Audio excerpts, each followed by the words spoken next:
So, as all of you would completely agree with me that the task for me is infinitely difficult after having heard a fascinating and super engaging talk by Ramre, right? And you see, the title of my talk is Biophysics of Cancer Invasion, right? And I have maybe consciously or unconsciously used this term biophysics. So that should, first I would like to introduce who is a biophysicist, right?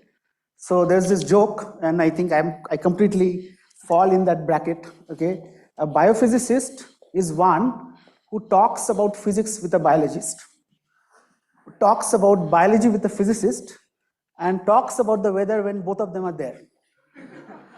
Okay, so I really fit the bill from that perspective. Okay, I neither know this nor know that, and somehow relying on the expertise of my students, I try to do a little bit of biology and a little bit of physics. Okay, so today's talk, so the way I have structured, so even the second term, the pedagogical talk, I was very confused, right, that what it meant really, okay, and how to structure it. But the way I thought of structuring it was that I'll give you, the aim of this talk is more to give you a slightly different perspective as to how people like me envision the cancer invasion process, and how that perspective, if integrated with other approaches, computational approaches, might help us identify some critical elements of the whole process. Okay. So I have this picture with me that all of you by now know the importance of single cell RNA sequencing, and that it is critical to identify how that there are multiple cell types when we talk of tumor. And in the morning, Ramre has given such a exciting introduction about the tumor microenvironment. And typically, most of us think of, and particularly in the age of single cell RNA sequencing, we imagine tumor microenvironment as only this, right? You have, not only do you have your cancer cells, you have stroma, you have your immune cells, macrophages, NK cells, B cells, T cells, but you also have the stromal fibroblasts and also mesenchymal stem cells, which are in some cancers are also found there. So at what stage these cells come together? So cancer invasion is not just reliant on two cells doing what they're supposed to or not supposed to do, but rather the collective interplay of all these cells put together. And one of the major players who mediates this interplay is not the cells themselves, of course, paracrine factors is there, but the extracellular matrix, right? So basically, what is the extracellular matrix? It is the acellular component of any tissue or organ that you speak of. Now, if you look at, so what I have plotted here, so intuitively, all of us know that brain tissue is soft and squishy, right? Bloods, they're complete, it's a fluid, right? And bone is, of course, stiff. And you immediately begin to understand that there is an intimate connection between the structure of the tissue and its function, right? So when astronauts spend extended durations in outer space and come back, due to existence under zero gravity conditions, they suffer from osteoporosis, suggesting that the compression is indeed essential for the function of the bones, and so on and so forth for other tissues. Okay. So now stiffness, of course, so stiffness is just one way of characterizing, and it's one of the simplest ways. Okay, how do you know? How do you tell the difference between this table here and maybe a foam? You press upon it, you feel it, right? That's how you can tell the difference. But for us, it is not possible to tell the difference between this wood and a piece of steel, even though we know based on our knowledge that steel is much more stiffer than wood, but we cannot tell the difference, right? So during my PhD, Okay, so this field actually started in from a seminal paper by Pelham and Wong, okay, in 1997. Okay, so what they had done was they took, so it's a PNAS paper 1997, hugely widely cited. Okay, what they did was they just took fibroblasts and epithelial cells and put it on two substrates, right? And they combined acrylamide and bisacrylamide. These are the ones which use for running for performing gel electrophoresis, right? So by changing the crosslinker, you can make the material stiff. Now that stiffness also amounts to the pore size becoming smaller, and I'll come to that point because that is very relevant to the way that I think about this whole question, right? And so if you culture, let's say, mesenchymal stem cells who have the choice to differentiate into multiple different cell types, right? Even in the absence of any chemical bias, just the physical environment of the cell itself, okay? So when you put on something very soft, which mimics that of brain tissue, these cells take on a neuronal morphology in as early as 4 hours. You know, by the way, the differentiation for these stem cells is a week-long process. But nonetheless, this alteration in cell shape happens within 4 or 5 hours. Okay? And then, of course, a cascade of events trigger. And one of the critical elements to this differentiation process is the ability of the cells to tell the difference between soft and stiff. Now, how do the cells understand what is soft or what is stiff? They do that by so first of all, the cells are sitting on a substrate. They are coupling via structures such as cell matrix additions. You have perhaps through integrin being one of the prominent ones, right? And through these additions, cells exert these forces which are inward directed. These are called traction forces. And this sensing is critical for the cell to differentiate. Okay, so if you eliminate the ability for the cell to pull on its substrate, it will not differentiate. It will remain in an uncommitted state. Now, so this was 2006. At the same time, Valerie Weaver, she was at that time at UPenn, where I was doing my PhD. She did this experiment where she took normal mammary epithelial cells, right? And from your morning's lecture, Ramrai described so beautifully the structure of an acinus, right? Characterized by a hollow lumen, right? And these cells are covered on the surface by basement membrane protein. Okay, so this is the homeostatic structure. So even though cells are dividing, they're also dying, such that the structure, integrity of the structure is maintained, right? And the same cells, in the absence of any other cue, just when they were put on something stiffer, first stage, what you see is that the control of cell proliferation was lost. So you begin, the cells started dividing, right, in uncontrollable manner. So the lumen gets filled up, and slowly and steadily you begin to see that the basement membrane is compromised and the cells start to leak out of the acinus structure.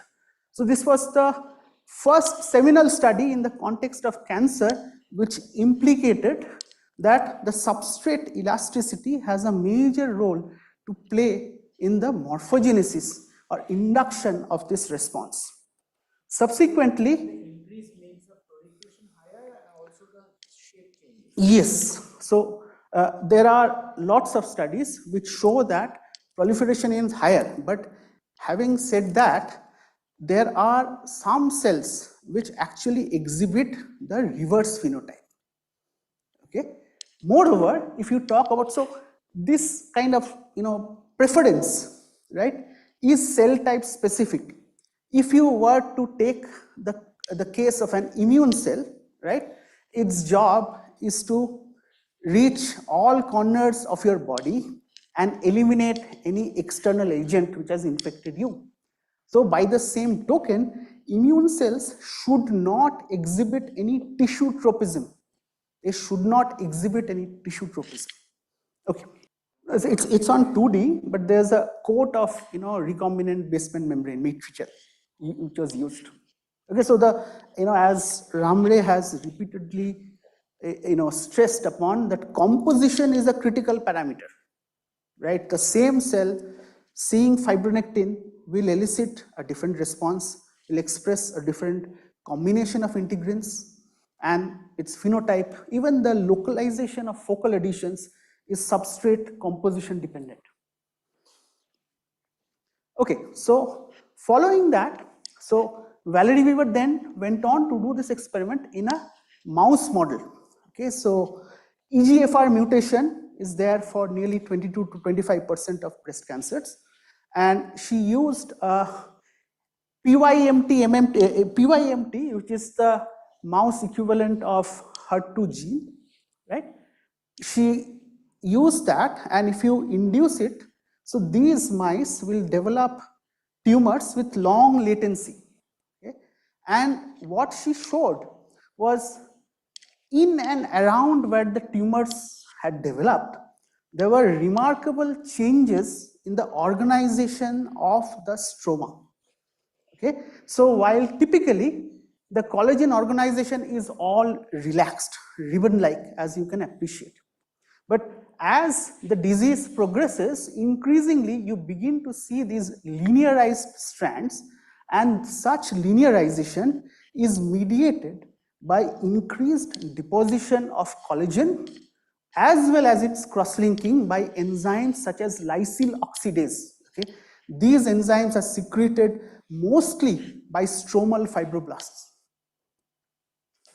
And if you did, she did bulk rheology to show that all these changes in composition and organization was led to almost tenfold increase in the tissue stiffness. So we conventionally think that for a breast cancer patient who feels the presence of something stiff, right, it's a consequence of the disease, right? But this study suggested that actually matrix stiffening can be an active driver of that invasion response. And mind you, in this context, mutations and those kind of complexes are not even in the picture. So the microenvironment alteration can itself drive cancer. So basically that gene expression is eventually tied to expression in the fibroblast of these genes, which leads to the reprogramming of the matrix, and that slowly induces all these phenotype in the normal epithelial cells. Okay. Now the picture that I was envisioning, right? So coming from a mechanical engineering background, the simple picture I have is so to me, a cell is a finite entity. What do you mean by finite? A cell is not a point. It holds finite amount of volume, which means that for a biopolymer network, if you were to approximate the 3D or stroma as a biopolymer network, which has some pore size, right? So through which nutrients, other factors can diffuse. Now, if you increase, so think of a mosquito net. If I increase the number of polymer concentration, then I will keep on making my matrix pore size smaller and smaller and smaller, right? So, which meant that ideally, this kind of a matrix composition should be a tumor suppressor, right? It should completely inhibit your invasion, but complete opposite effect happens, right? And the questions that we have been trying to toil with are, what are the mechanisms that enable cancer invasion through such matrices, dense matrices? So I think this is just a video. I don't know it will play or not. Okay. So what is shown here is, to begin with, you have lost control of proliferation, right? So the lumen is completely filled up, but the bottleneck is the basement membrane, right? And that's why, as Ramre correctly pointed out, all of us in all probability have benign tumors all over our body. So it's just that this ability to breach the basement membrane, which is not yet present, because of which these tumors did not turn into cancers. And what you have, so even here I wish to make one more point. You think about a thought experiment, right? We talk of heterogeneity, right? You have these cells which have lumen which is empty, right? At some point, there is a loss in control of cell proliferation, right? So cells will start to divide. So you think of a simplification. Imagine a circle, a circular confined territory in which you place one cell, right? And you initiate the cell division cycles. So you can very well imagine that the first cell which divides will divide in a condition of zero stress. There is infinite space available for the cell to create another new cell. This is finite space, right? You have a space constraint. And there is, so versus when you are coming towards the end of it, right? When space is hardly available. So the cell which is dividing then is really devoid of space availability. So even if that cell were to divide, the cell size will be heterogeneous, right? So the stress itself, and this entire thing is like a reaction crucible. You can have enough amount of selection pressure because of confinement that can lead to generations of cells with specific properties. Okay. And so what happens then is that you begin to have some cells which begin to not only divide, and they start secreting these proteases which finally breach the matrix. Okay, so three things are connected: tissue stiffness, matrix degradation, and invasion. Okay, so as you have more and more stiffening, you are also dialing up the matrix degradation, leading to invasion. Okay, and of course there's a lot of attention on MMP molecules, matrix metalloproteases. There are 23 different types which exhibit substrate specificity. Many of them are common, can degrade collagen, gelatin, so on and so forth. Some of them are secreted, while others are anchored. Some of them even are GPI anchored in them.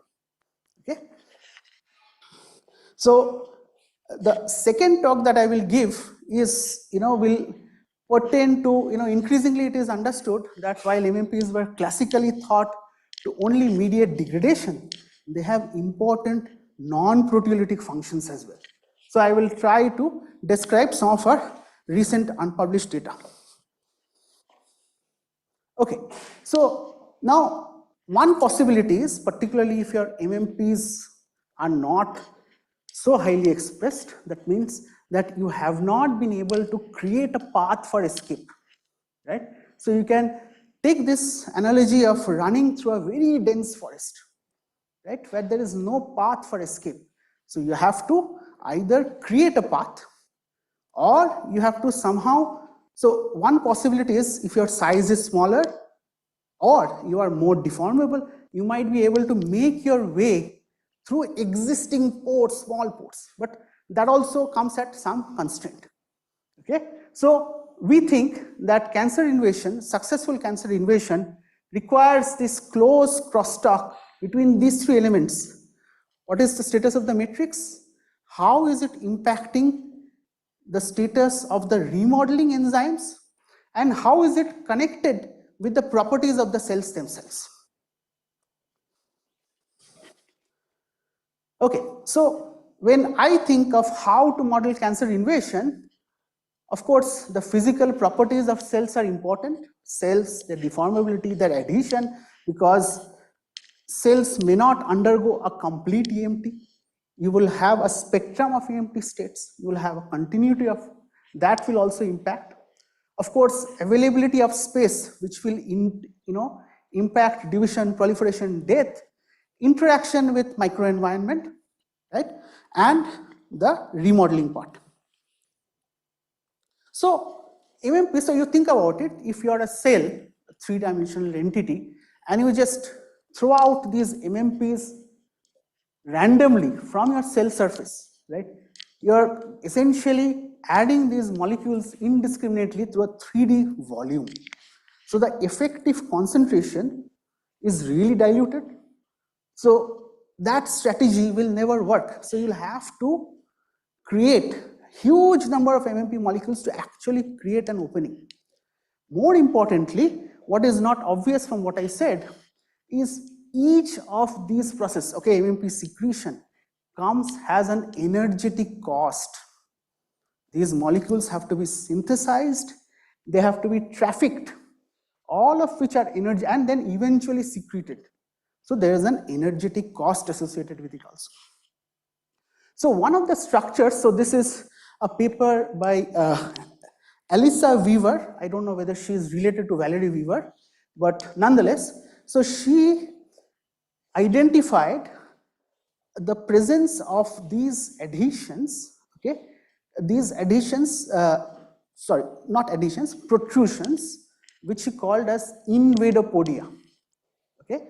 So the property is, while, so if you have a 2D surface, the cell migrates laterally, right, but these protrusions protrude perpendicular to the surface, right. So these are, now this can be completely an experimental artifact, right? Completely an experimental artifact nonetheless. Because in the 3D context, you are covered with matrix on all sides. Maybe your philopodia-like protrusions might also be these invadopodia for all that you know. Okay. Nonetheless, these are fairly stable, right? Fairly large. And what she showed, her group showed, was when she plated these cancer cells on these surfaces and she quantified, so if you coat your substrate with, let's say, Fitzy-coated gelatin, now if the cell has locally degraded that gelatin, then you can identify them from the presence of these small black dots, right? And she subsequently showed that once again, just like our cell spreading, stem cell differentiation, these invadopodia formation and dynamics is required, so basically requires active sensing of the stiffness, okay? But of course, the other aspect that is obvious, you can imagine a cell this big. How will a cell escape from a dot this small, right? So there are, in collaboration with Enderling's group, she herself came up with this initial model of a biased random walk. How do you create these protrusions? Okay, a biased random walk where at any given time, so P0 is the status of probability of this invadopodia penetrating into the matrix, and then it can undergo lateral motion, okay, or it can just retract. Okay, so, and using modeling and simulations and experiments, they showed that, okay, if a matrix is more cross-linked, then it actually inhibits the growth of these invadopodia. But there are few issues with the model assumptions. So for example, that even if your matrix is not cross-linked, you can displace it subject to availability rate. Slowly with time, that matrix local density will increase. So the invadopodia cannot just laterally, move. So what we were thinking about is that, okay, you have the presence of this invadopodia given by these cells, and there is a stark contrast in the length scales between this invadopodia and the size of the cell itself, right?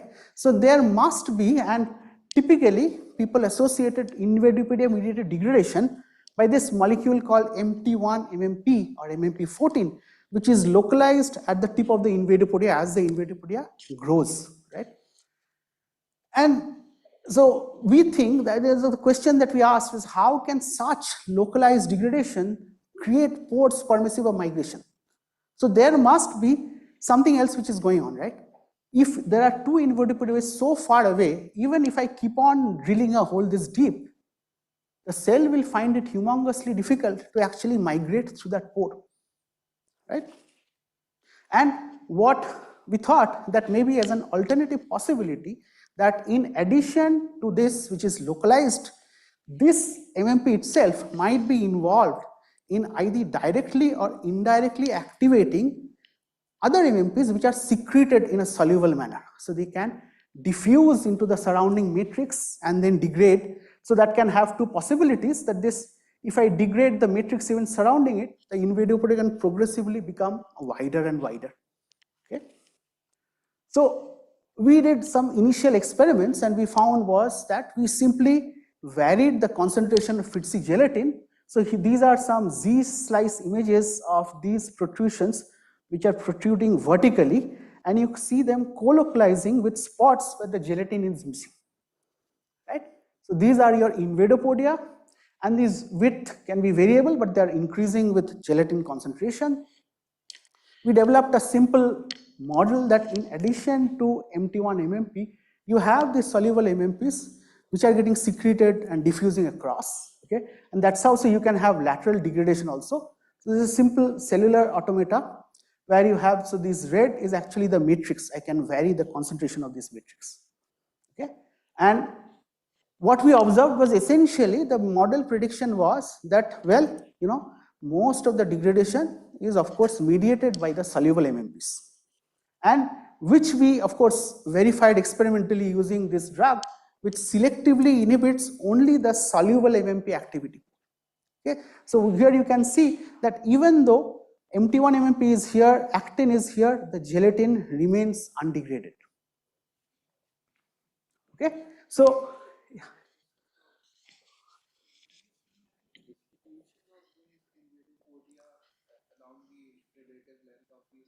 yeah, so I think you have addressed the right question. That is what I was coming to.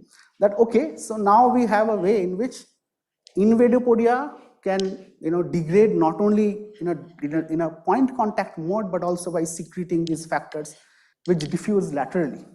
But still then, if you were to do that exercise, the invasion process would be extremely inefficient, right? So is it possible that the cell develops an alternate mechanism by which, as he was suggesting, that the cell is extending multiple such invadopodia which are relatively closely spaced, that the degradation spots which are localized upon collective degradation, you create a degradation spot which is much larger. Okay, and that is what see we found that yes, of course, so greater the gelatin concentration, right? So the spacing between neighboring invadopodia reduce. Okay, and by doing these simulations, what you can, if you just focus on this particular plot, so what is shown here is the three-dimensional, the cross-section of the pore area that gets generated.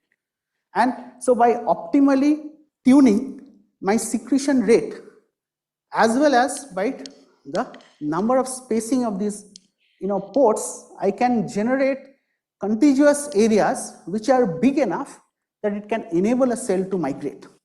Okay, so this is basically saying that the invadopodia spacing might be one such tunable parameters.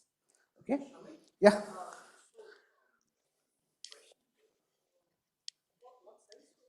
So these were MDMB.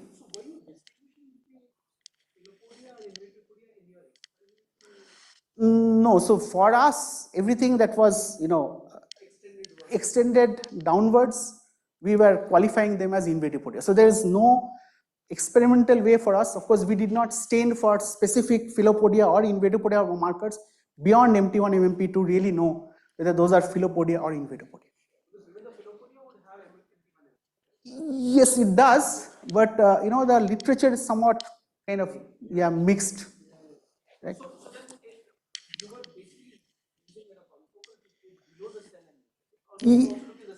No, so these are all, let's say, these are all confocal Z slice images. So that's what we were focusing on, the bottom plane and then assessing, okay, whether you have a functional invadopodia would mean that the gelatin is degraded and colocalized with an actin structure.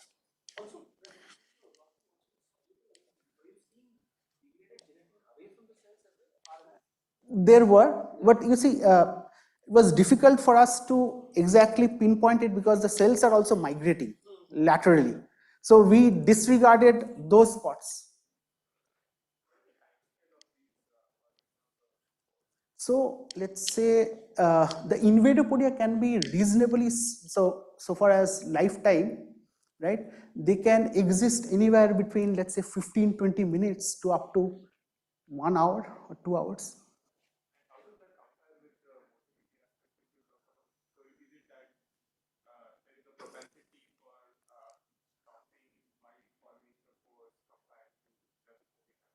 See, this is one of the questions that cannot be addressed based on this experimental setup, right? Here, you're only tracking, because I have no way of tracking localized degradation laterally, which is secreted and maybe which is depositing on the surface, okay? So very difficult. So we can separately quantify, let's say, the motility of the cell, and we see that if you just this SB3CT, right, which inhibits the soluble MMPs, will of course reduce this degradation. It also reduces the migration of the cells, lateral migration of the cells. Okay. So this is all good, but what it does not give us, is a feel for how cells are migrating, right? It gives us some mechanism by which, maybe you can secrete and create a path, but cells are, still on a 2D. They're just moving laterally. They have no option of going down in the third dimension, and that's where we make use of the principal experimental finding that increase in concentration of your stiffness or your ligand will lead to increased secretion of these proteases. So that is the only observation. But in a 3D context, the cell deformability, its size, all those things are going to matter, right? And that's where we made use of the cellular pots modeling framework. So I don't need to go through this entire laundry list of what it does. Already Gavin has given a very good talk about how it is set up. But so when is CPM a good formalism to adopt? So you see, from every model comes with its set of advantages and disadvantages. If I were to use techniques such as finite element analysis, where I can really predict how a cell is deforming, how much force it is exerting, I cannot use in the context of cancer where material is vanishing, right? And there are extensive strains on the cell, right? You have, for most finite element formulations, I can do maybe 10%, 20% strain, that's it. Beyond that, getting convergence is very difficult. Okay? But here, if cells are undergoing extensive deformation, it is like a cakewalk so far as this formalism is concerned, because you are not really, this is an energy-based formalism. Everything is indirect, right? And what we do, again, so you take, let's say, so in this picture you have a cell, these reds are fibers, and the white, let's say, is interstitial fluid. You take any two neighboring pixel, right, belonging to two different entities, you see that if the source pixel were to be copied onto the target, so if that move was accepted, then this would be the final configuration, right? Cell is spreading, right? You find out what is the system energy, and you simply use a probabilistic route to define whether you want to accept a move or not. Now, given the number of factors which contribute to this energy term, no wonder that your energy profile has multiple local minima as well as maybe one global optima, right? So that's why you have a probabilistic acceptance, so that if you are stuck at a local minima in a given simulation step, even by taking an individual, more energetically costly step, you are able to escape from that local minima. And so this is a sample description of how you would define the system energy. This is, of course, dependent on the problem that you're asking. Let's say if I was purely just looking at cell-cell adhesion, right, and nothing else, all I would have bothered about was this parameter here. Okay? And I'll briefly explain what these two parameters are, and this is particularly important in the context of the way that we are thinking of cell invasion. So we can define multiple interfacial energies. This is just a snapshot. You can have energy for cell attaching to a fluid. So if you were to think of simulating a CTC like phenotype, then you have to give some low energies, assign a low energy of cell fluid pixels. That means that for a cell to attach to a fluid or be completely surrounded by a fluid, it is energetically more efficient. Then only that step will be preferred. Okay? So if I want preferred cell-cell addition, then I will use a very low value for this addition. Now, so that means that whatever you simulate, this is relative, right?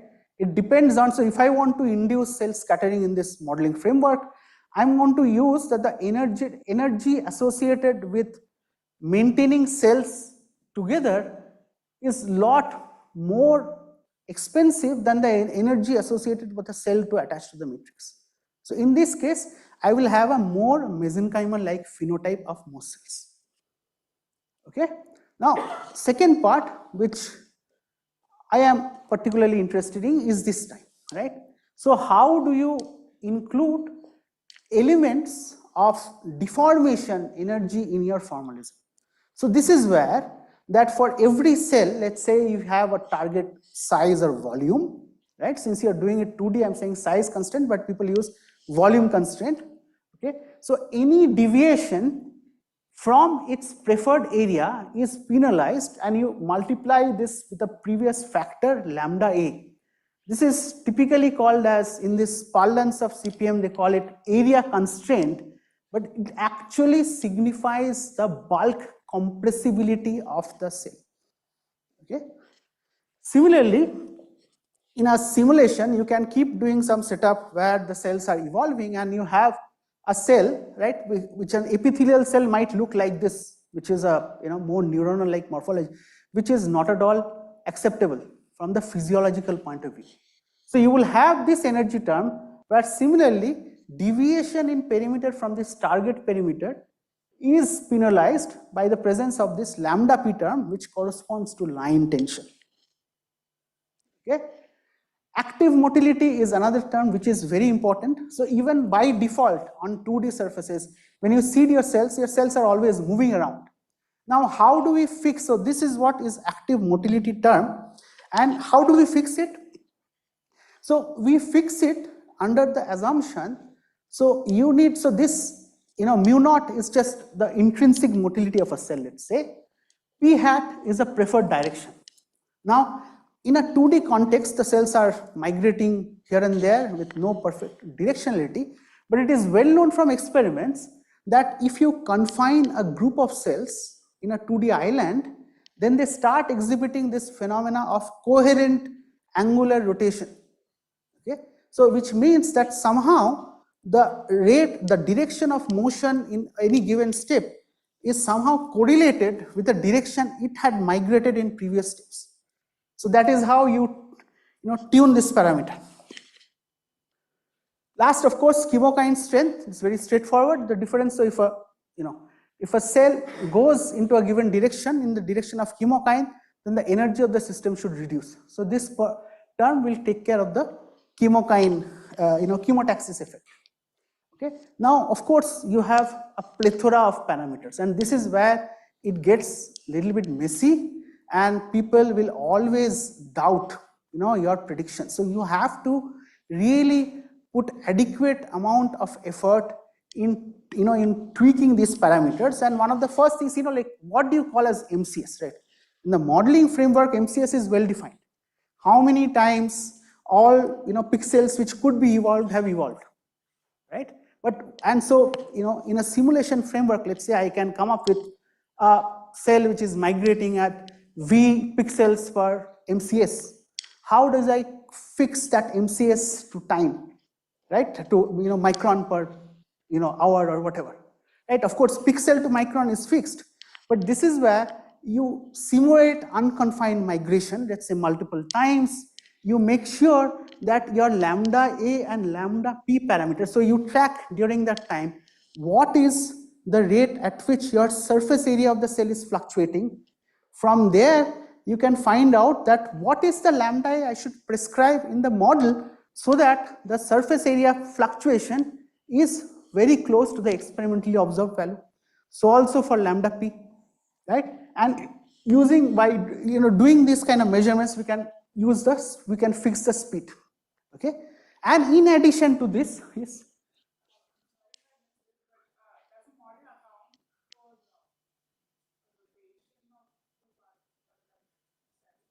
See the cell, no, it will be random, right? If you have not provided any particular cue, it will just choose one pixel on anywhere in the cell. So you have a scenario, if let's say you have taken 2 pixels, both of which belong to the cell, nothing will be done, right? There's no effect of interchanging those pixels.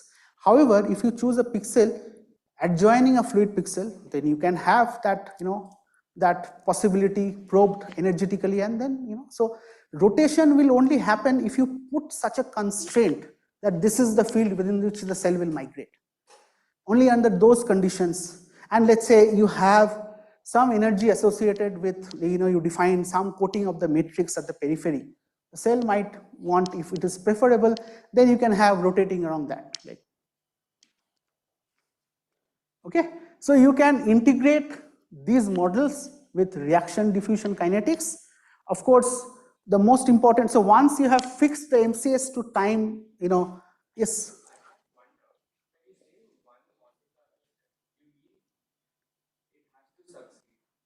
No, there is no question of success of one Monte Carlo step. The definition is, you see, no. So that is the outcome. Whether you updated the system or not, that's the outcome. Okay, the Monte Carlo step is, is just this, right? So I want to repeat this. So if you have n number of pixels which can be updated, right? You are choosing these n pixels completely random, one pixel randomly and a neighboring pixel randomly, right? You have to do it n times, and that constitutes one MCS. Okay, and for each of them, you are going to repeatedly test this possibility. Okay.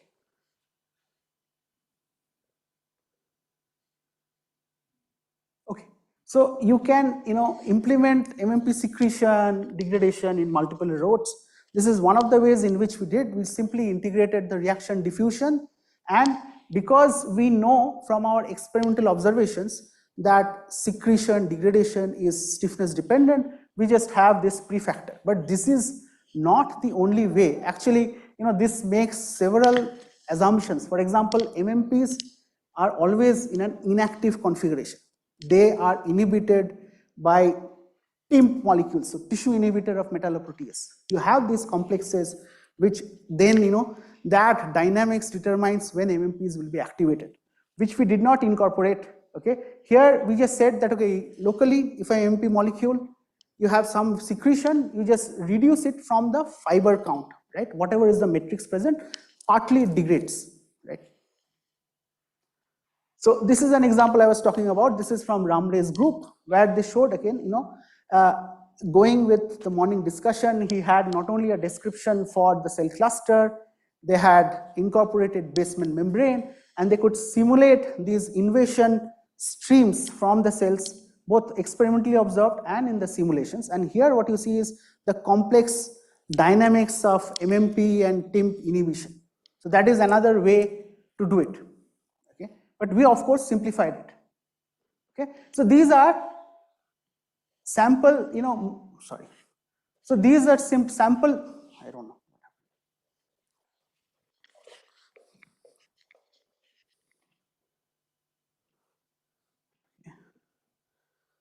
So these are, for example, sample movies of how a system, a cluster. So what we had, we started with a cluster. So in this particular lattice, each of these lines is actually a matrix fiber, right?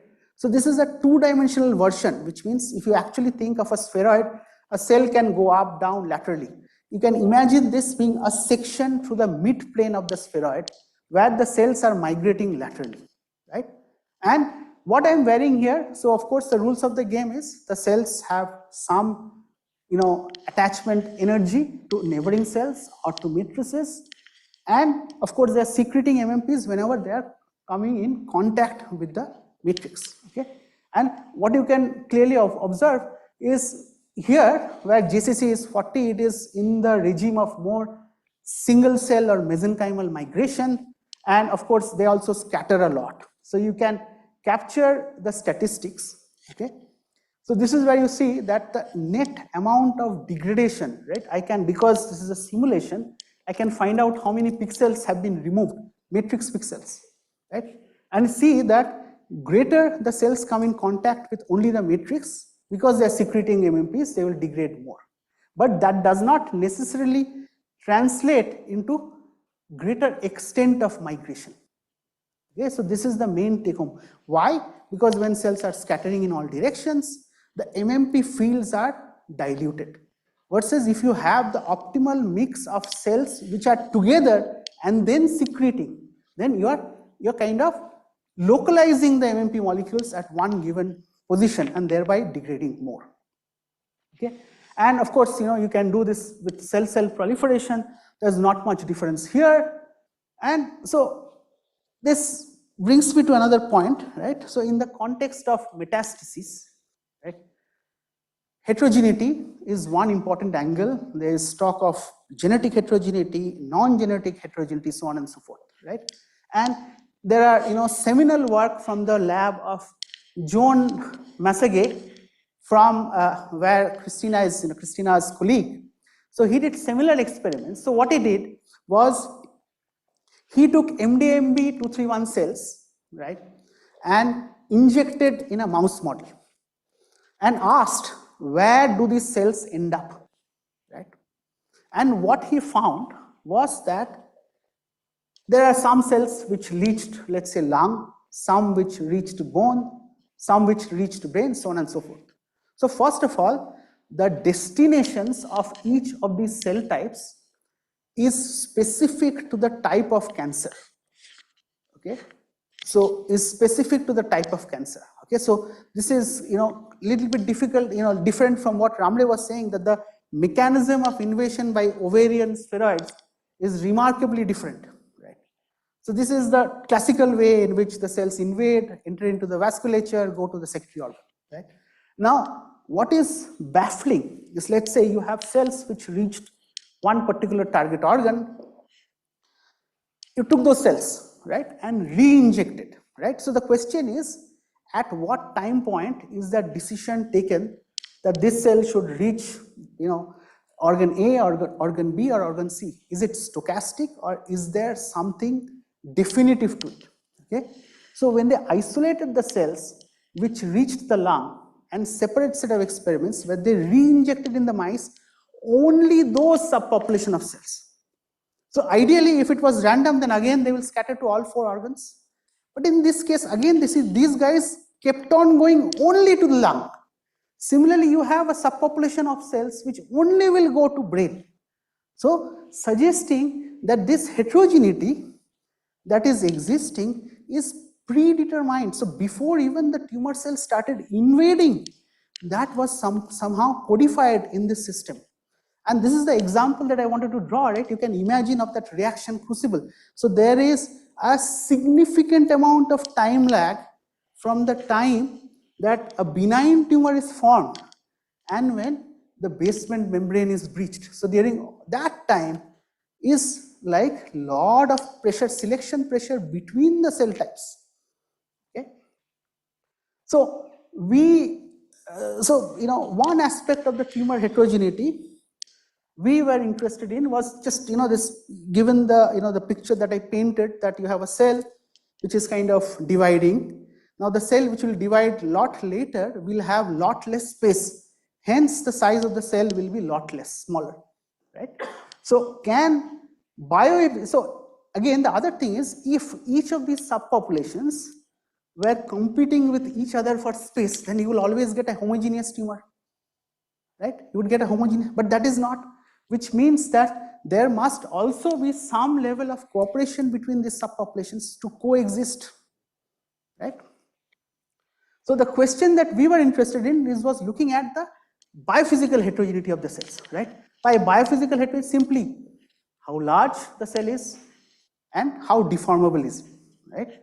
So of course the broad error bars kind of highlight the fact that there is considerable amount of heterogeneity in these cells, and so we also did not, but there was no particular correlation with the cell speed. Okay, And we could actually track them under a microscope to see whether even this cell size, if it remains relatively fixed, then you can think of such a subpopulation being phenotypically stable, right? And we found that for MDMB, which were a lot more invasive, such variation in cell size was very limited. Most of them were reasonably fixed in size in time and space. Okay, so these were the simulations. Then we did that. What is the benefit of having phenotypic heterogeneity? Okay, let me see. Okay, so what we did. So what we did, I don't know, this video is playing, it will probably play. So what we did was we created a homogeneous cell cluster and a heterogeneous cell cluster, right, which vary in their size distribution and their deformability, with the average of the cell size and the cell deformability same as that of the homogeneous population, right? And what we found was whenever you had heterogeneity in both cell size and deformability, the population seemed to invade more. Okay, all other parameters were fixed. Say MP secretion rate, no change. So all we did, changed was this size difference, size and deformability. Okay, and when we eliminated one of those factors, then this difference was lost, suggesting that both are required. Okay.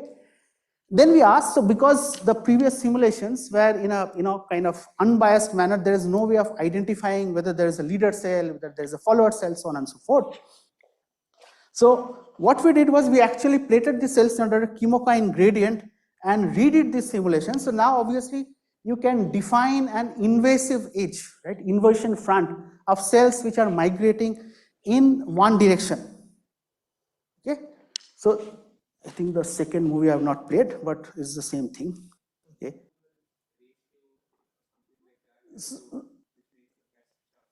See, we did not play around with that because even in the size distribution, we got a reasonably Gaussian-like distribution, right? So we did not bias ourselves one way or other. Okay. So from these simulations, okay. So from these simulations, then you can ask that, is it one particular subpopulation of cells which get enriched at the invasion front, right? So because your population is Gaussian, just the number won't do, right? How many cells of this size reach the... So what we did was, we distributed this size and deformability into mean plus minus 1 standard deviation. So we defined as small and soft, small and large, intermediate and large, and then we could find out what was the enrichment of one particular subpopulation. And in all those cases, what really stuck out was either small size of varying deformability. This is an intermediate stiff cells of varying cell sizes were kind of getting enriched, right? So which we then did a more controllable simulation to answer your question. So here, once we identified those particular subpopulations, we simulated those, we generated those populations and then checked for their invasiveness. And of course, this subpopulation A, so here in this case, since we are measuring the distance from the right edge, lower delta means it has reached first. And since there are no periodic boundary conditions, so once a cell reaches, we stop the simulation immediately. Okay. So what is the molecular identity of such a cell, right? So we hypothesized that maybe cancer stem cells, right, which are associated with increased metastasis, recurrence, do correspond, at least some of these subpopulations correspond to that. And what we did was at least 2 of these subpopulations, so kudos to Mohit and his work, now we know that hybrid stem cell is one such major fraction. In our, we identified both the hybrid and the mesenchymal cancer stem cell fractions. And what we found was the mesenchymal cancer stem cell was not only among the smallest, but also the softest. Okay, compared to the hybrid, they were like more closer to the parental population. Okay, so we then asked, so since we did not have a specific identifier of hybrid cancer stem cells, but we checked whether the simulation suggests such an enrichment. So what we did was we implanted spheroids into 3D collagen gels and tracked their invasion over a point of time. At day 5, we divided this into distinct zones and asked what is the average CD44 level in that particular zone. So we normally set the innermost zone to 1. And what you see as early as day 1 and then day 3, day 5, the CD44 level population, which corresponds to cancer stem cells, here we do not differentiate between a normal mesenchymal and a hybrid, they are getting enriched. Okay? So this is how an example how biophysical heterogeneity can just give rise to existence of such leader cells. Okay? Now, what happens when MMPs are not there, right? So when MMPs were first discovered, okay, they thought that they found the magic bullet for cancer. Okay? However, all the MMP clinical trials failed miserably. Okay? And one of them was what was highlighted by Peter Friedel. So he proposed a mechanism that whenever you inhibit MMP activity or proteolytic activity in a cell, the cell switches itself into a non-proteolytic mode of migration, right? So this is called, so you have heard of epithelial to mesenchymal transition. This is called mesenchymal to amoeboidal transition, okay? Less heard, and this phenomena is invasion plasticity, okay? So how will cells migrate non-proteolytically, okay? And one possibility is if you had matrices where there were predefined paths, they can just squeeze through such paths, right? And that's what these simulations suggest. Okay, but one thing which I'd never discussed thus far was the behemoth, the nucleus, right? In fact, the nucleus, deformation of the nucleus is the rate limiting step for a cancer cell to invade in a 3D matrix. So there's this beautiful review paper. So he actually summarizes all the ways, all mechanisms the cell has evolved for the cell to invade through 3D space. So this, for example, one of them is actually squeezing, the nucleus is squeezed from the rear, okay? Or, this from the front membrane, they're pulling, their myosin motors which pull from the front. So this is coupled to the microtubule network, the interfilament network, so on and so forth. Okay? So, and this is the mechanism that I was, alluding to, that cells can transition from a path generating kind of migration to a path finding kind of migration, right? So what we asked that what are the phenotypic alterations that are necessary from the nucleus point of view, given that it is the largest and most stiffest organelle inside the cell for enabling this mode of migration. And what we found was whenever we inhibited these nuclei with GM600, this is a broad spectrum MMP inhibitor, it will inhibit MMP1, MMP2, MMP9, MMP14. So what you can see from the side view images of the nuclei, you can appreciate, as opposed to the very elliptical shape that standard nuclei have, these are very deformed morphologies. Okay? And that basically was associated with greater amount of nuclear deformability, or the nuclei automatically softened in these cells. And we did experiments to show that if I treat these cells with a cyclin dependent kinase inhibitor, which will, so nuclear stiffness is controlled, one of the factors is the laminacy, the intermediate filament protein laminacy. Okay? When you hit CDK inhibitor, it prevents the phosphorylation of laminacy, which leads to its solubilization and softening. And in this case, we saw that when we did these transfer migration experiments, so through small 3 micron pore, where the nuclei really needs to stretch it out, the translocation efficiency was eliminated. And we subsequently asked that, okay, what was not clear from the simulations was what is the relative importance of the cell softening versus the nuclear softening. And that is very difficult to address experimentally because there's so much of coupling between the cell cortex and the nucleus. But we again made use of the cellular parts model by creating the cell as a multi lattice entity where you can label the center one as the nucleus. Okay, we can assign again the energy functional now in addition to the previous terms. You see this additional term summation of Kc1 C2 Dc1 C2 minus Rc1 C2 whole square. What is this? Basically, if you have made a cell as multiple of those components, it needs to maintain its integrity, right? So these are springs which connect between any two such neighboring components to maintain the integrity. So not only do the components need to maintain the integrity, you cannot have a situation where the nucleus kind of bulges out of the cell, right? That is it. So we did, so these are sample images of how the nuclei would look like. These are parameters, but let's see. Okay, this movie did not play. Okay. So these are how you can do these simulations of cells passing through these tiny pre-existing paths. In one case, you see, so this is the perimeter constraint. If I have the stiff perimeter constraint, the nuclei is unable to enter into the pore. In the other case, if it is slightly softer, then the nuclei cell can clearly pass. We can have three scenarios if the cell was able to enter into the pore, exit the pore, or remain stuck inside the pore. And doing these simulations, we found that mostly it's the cell stiffness which determines the entry time, efficiency of entry time. And so this is the same thing, but the confinement, the extent of confinement is dependent on both cell and the nuclear stiffness. So greater the nuclear stiffness, it will take a longer time. Okay.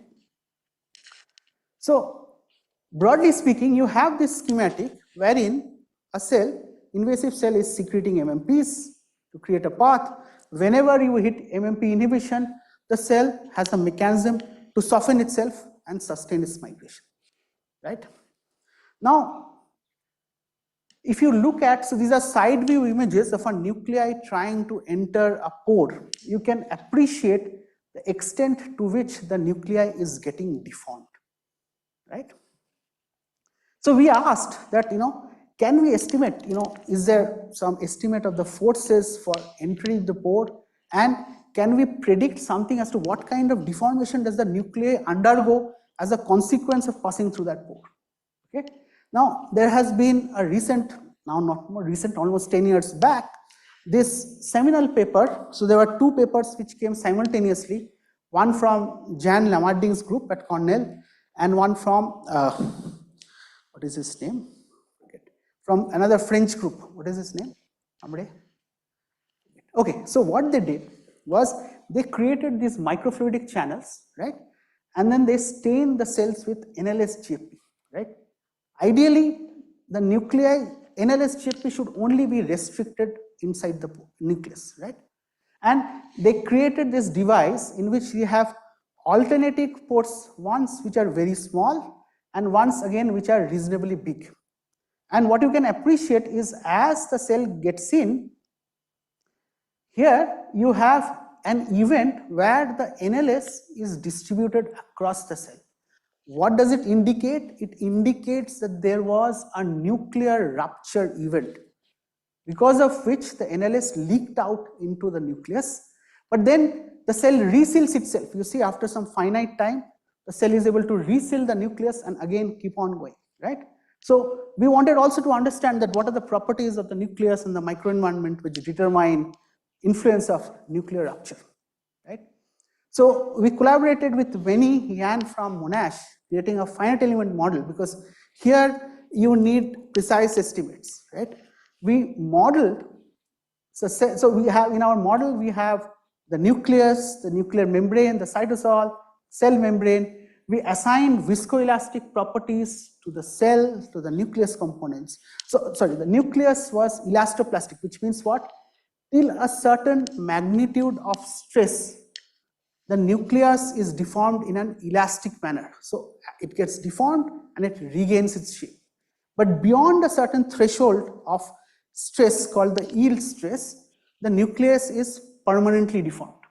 Okay? So with these simulations, of course, we could, so by varying the properties of the tissue or the properties of the nucleus, we can come up with a scaling relationship.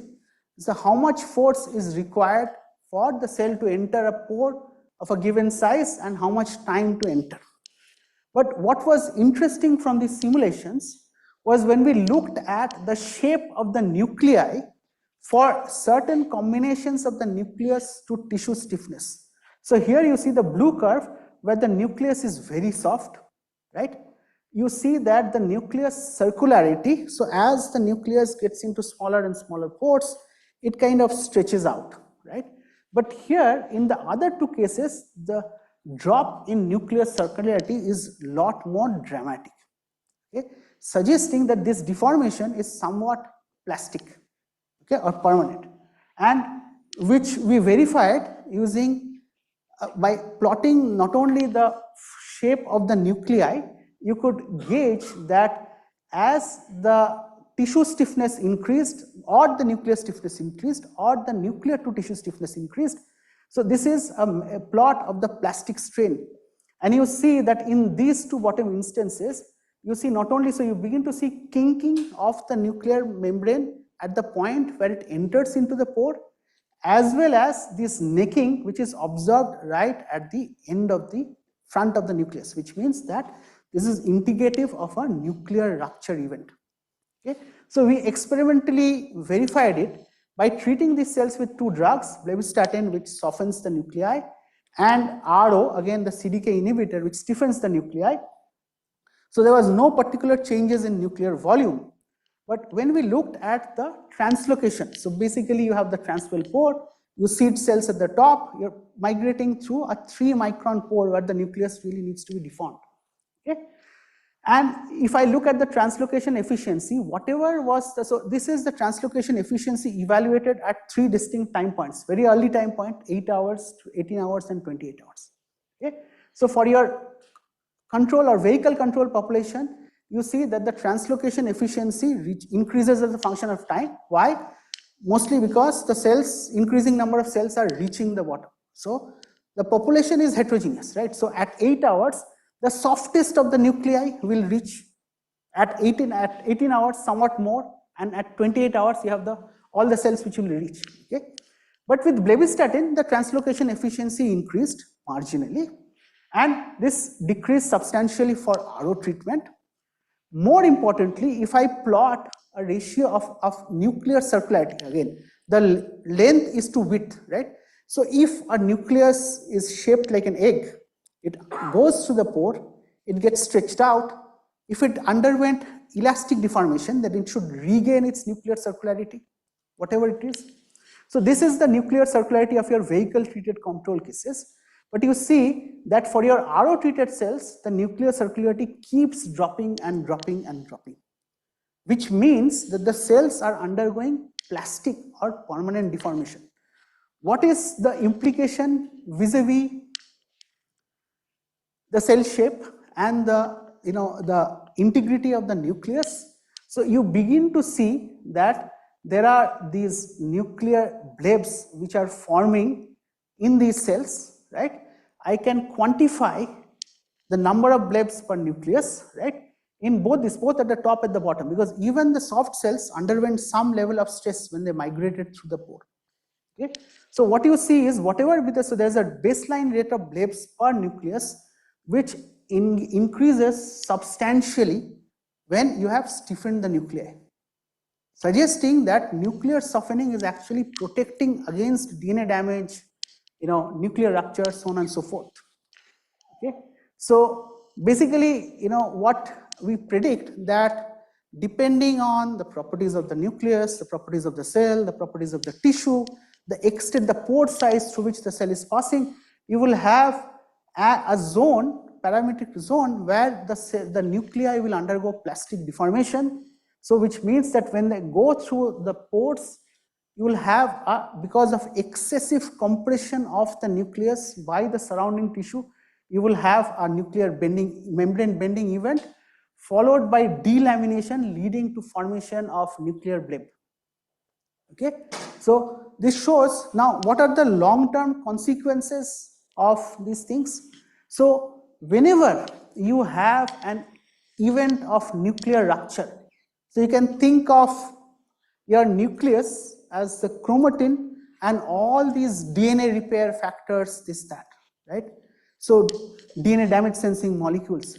So when you have created a pore, just like the NLS leaked out into the cytosol, you will have missegregation of your DNA repair factors, right?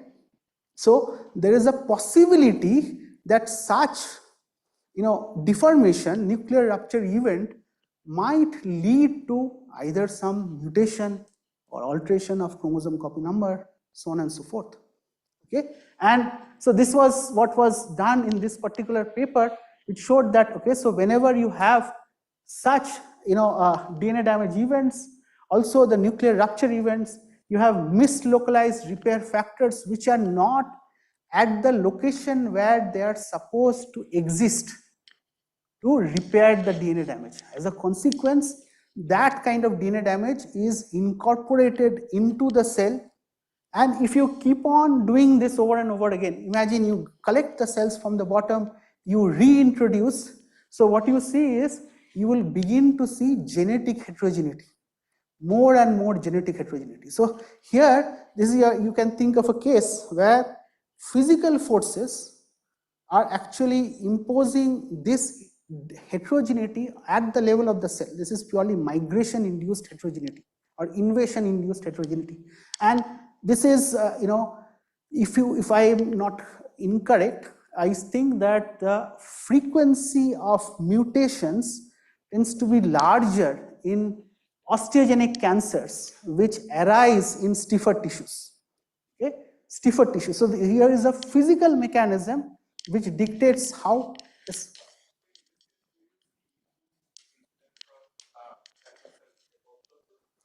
No, so there will always be a fraction of cells which will die. Yeah, so one population of cell will become more and more, they'll deal with it, but between these generations, so if let's say you isolate this subpopulation and you propagate it, right, versus you subject them to 5 rounds of such pressure and propagate them, and you then do a RNA-seq of these cell types, you would begin to see that they are genetically more and more heterogeneous. Okay. And the frequency of that mutations are typically greater in cells cancers which originate in stiffer tumors. Of course, this is a physical basis. Okay, so in summary, what I wanted to say is that you have the cells need to, the MMP expression itself is tuned by the matrix. Okay, this MMPs get secreted by the cells, but the secretion needs to be localized in order to degrade the matrix in an effective manner so that you can create paths for meaningful escape by cells. Otherwise, you can keep on secreting more and more MMPs, but there will be no effective invasion. So just using secretion as a pseudo for invasion may not hold good in the context of a real 3D experiment. Okay. We found that intermediate cell-cell adhesions are optimal for invasion. Again, this is a mechanism by virtue of which if cells are closely localized, even if your EK adherence is partly down, just by secreting MMPs together and locally increasing the concentration of MMPs, you can generate larger paths amenable for escape. MMP activity, so cancer cells have evolved this ability where whenever you inhibit MMP activity, they spontaneously switch to a state where the nucleus has become soft. So, and now we see that there is a clear value in the nucleus also becoming soft, right? Not only does it increase the overall invasion efficiency, but also the invasion associated stresses on the nucleus in terms of plastic deformation, nuclear rupture, DNA damage will be restricted. Okay? And this of course has implications in mutation rate, migration induced heterogeneity. Okay? So with that, I think I'm done for the first part of the talk.